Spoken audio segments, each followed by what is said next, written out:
বগুড়ার হাফেজ সাহেব যেভাবে শুনিয়েছেন, এটা মিরাকল ছাড়া এটা সাধারণ কোনো বিষয় নয়। আল্লাহু আকবার, নারায়ে তাকবীর, নারায়ে তাকবীর। আমি খুশি, আমার ভাইকে 2000 টাকা আমার পকেটে ছিল, 2000 টাকা ভাইকে হাদিয়া দিলাম। আর আমার লেখা বই ভাইকে উপহার দিয়েছি। তিনি একজন অন্ধ মানুষ, একজন অন্ধ মানুষ হয়ে তিনি মনোযোগের সাথে মুখস্থ করেছেন। কি নাম আপনার ভাই? আমার নাম হচ্ছে হাফেজ মোহাম্মদ বসেন, আপনার বসেন। হাফেজ ফাহাদ হোসেন। ফাহাদ হোসেন, আপনি 27টা আমলকে আগে কখনো শুনছিলেন? জি না, আমি আজকে প্রথম শুনেছি এবং মুখস্থ করে আপনাদের সামনে উপস্থাপন করেছি। সুবহানাল্লাহ। মুখস্থ 27টা টানা কে কে শোনাতে পারবে? হাত তোলেন। অন্ধ মানুষ, আচ্ছা তাহলে এই ভাইকে প্রায়োরিটি দেই। এই যে আমাদের অন্ধ ভাই, আপনি বলেন দেখি। বিসমিল্লাহ। আসসালামু আলাইকুম ওয়া রাহমাতুল্লাহি ওয়া বারাকাতুহু। ওয়ালাইকুম আসসালাম ওয়া রাহমাতুল্লাহ। দিনদার পাত্রপাত্রীর সন্ধানে ভিজিট করুন orthicdin.com।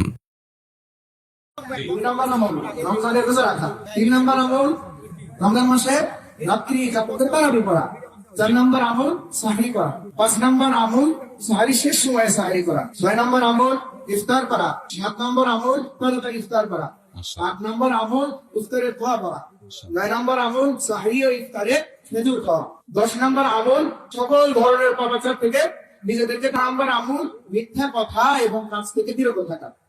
13 নম্বর আমল বিভিন্ন ধরনের অশ্লীলতা, ব্যাহাপনা, ঝগড়া বিবাদ থেকে রমজান মাসে বিরত থাকা। মাশাআল্লাহ। 14 নম্বর নেক আমল করা, বেশি বেশি ভালো আমল করা। 15 নম্বর ইস্তেগফার করা। 16 নম্বর রোজাদার ব্যক্তিকে ইফতার বানানো, যেটা আমাদের সমাজে খুবই কম। 17 নম্বর পবিত্র কোরআনুল কারীমকে তেলাওয়াত করা। 18 নম্বর, 19 নম্বর দান সদকা এবং 20 নম্বর হচ্ছে তাহাজ্জুদের সময় ভোর রাত্রে উঠে নিজের জন্য এবং সকলের জন্য দোয়া করা। সঠিক। 21 নম্বর উমরা করা। 22 নম্বর, এটা বেশি গুরুত্বপূর্ণ, পবিত্র রমজান মাসের শেষ দশকে ইতিকাফ করা। 23 নম্বর, পবিত্র মাস রমজানের শেষ দশকে আমলের মাত্রাকে বৃদ্ধি করা। মাশাআল্লাহ। 24 নম্বর, রমজানের শেষ দশকে ঈদের শপিং, আনন্দ উল্লাস ভুলে পরিবার পরিজনকে ডেকে তুলে বেশি থেকে বেশি আমল করা। মাশাআল্লাহ। 25 নম্বর, পবিত্র মাস রমজানের শেষ দশকে লাইলাতুল কদরকে সন্ধান করা।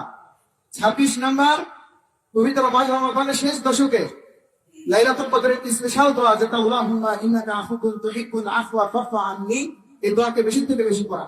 এবং 27 নম্বর, পবিত্র যে ফিতরা, যে বিধান আমাদের উপর। আল্লাহু আকবার, নারায়ে তাকবীর, নারায়ে তাকবীর।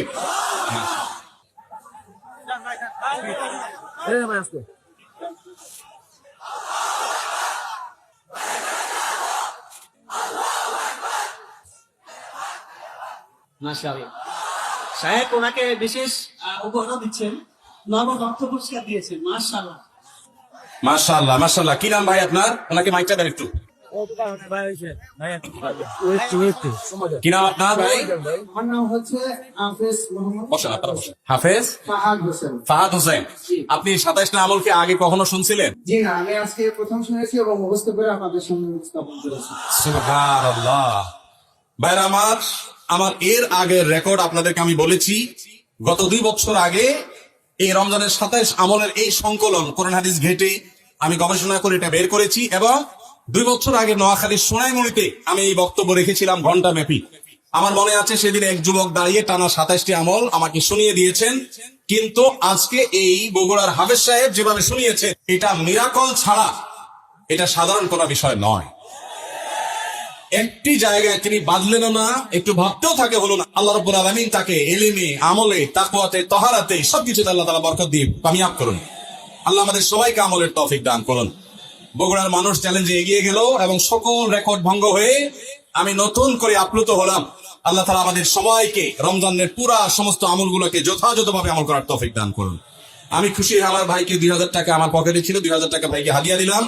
আর আমার লেখা বই ভাইকে উপহার দিয়েছি। তিনি একজন অন্ধ মানুষ, একজন অন্ধ মানুষ হয়ে তিনি মনোযোগের সাথে মুখস্থ করেছেন। তিনি যদি আজকে লিখে রাখতেন তাহলে আমি বলতাম যে লিখে লিখে তিনি আবার চর্চা করেছেন। শুধু শুনেছেন মনোযোগ দিয়ে এবং মুখস্থ করেছেন।